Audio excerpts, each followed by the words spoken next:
here's the best answer I think I could give to this. In 1963, and don't worry, I'm not going to gas bag forever here.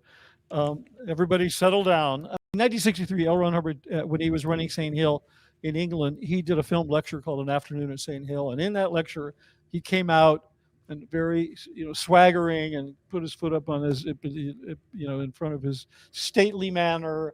And he proclaimed that Scientology would only go so far as it was taught properly. And it could only be taught properly if you could see it being done.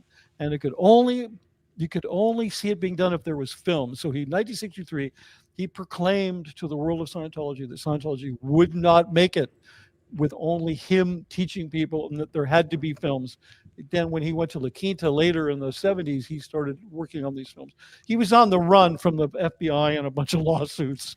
And so he took some time and called those people up from LA, threw up in his mouth when he saw their auditing skills. And that's why we made them. And so basically, when you take a Scientology training course to learn to be an auditor, you have what's called a check sheet. And this check sheet lays out on it everything you have to do to complete that level of training. And so these films would be on the check sheet.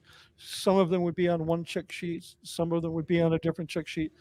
You were never eligible to see all of them at once unless you completed all the courses. You could always go back and ask to see them. And also the films, to be honest, the films were sort of like a break from having to sit in the course room and read and try to like understand all of L. Ron Hubbard's gobbledygook. So if you could go in the film room, you could take a nap.